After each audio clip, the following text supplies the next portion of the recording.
Alright, what's up guys? In this video we're going to learn how to do the front wheel hop. This video is relatively similar to how to rear wheel hop, except it's on your front wheel. The first step is to find a parking lot. You don't have to find a completely flat parking lot. Actually, a little bit of an incline is okay, just because same thing for rear wheel hops, the incline kind of helps you keep on your bike. Just because when you're going downhill, it's kind of pushing you further over the bars, because when you're first gonna be wanting to try them, you're not gonna be leaning forward enough. Trust me, it was like that for me, because you're scared to go over the bars, but something that has to happen for this trick is you have to go over the bars. You can pretty much just put your foot down to prevent yourself from falling over, because you're not really moving anywhere. As long as the hill's not too steep, you shouldn't really fall completely over your bars. So you practice rolling forwards, hitting your front brake, and going up onto the front of your bars, and kind of going further and further, kind of testing out where your body's going to be, kind of understanding where the tipping point is, because when you're doing them, you're pretty much directly at the tipping point of falling over your bars. So they're pretty scary.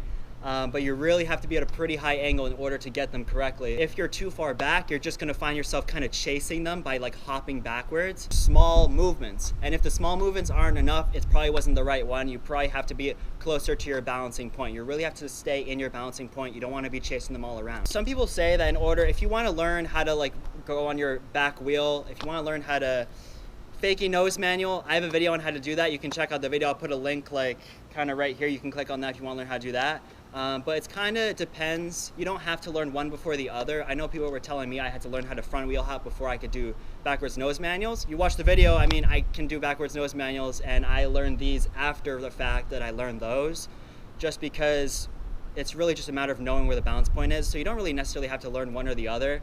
This one might be a little bit safer to learn, a little bit easier. It really depends on the kind of person you are. I really wanted to learn backwards nose manuals before I cared about doing the front wheel hops. The front wheel hops just kind of came afterwards. So it's really just about small movements, small increments, trying to keep as close to your balance point of almost falling forward. That's probably the most important part to this trick. Keeping the balance point as far forward as possible to just before you start falling over your bars. Because if you're too far back, if you're too scared to do it, you're just going to be chasing them. You're only going to get a few hops. You're not going to be able to stay hopping. So hopefully this video helped. Let me know if there's any other videos you want me to make. Leave a comment if you have any questions, or if you have a suggestion for another video. Make sure to subscribe to my channel and like the video. And I hope you guys enjoy the videos. I make them for you guys and for myself. I like making them. They're fun to do. And I hope everyone has a great day, and see ya.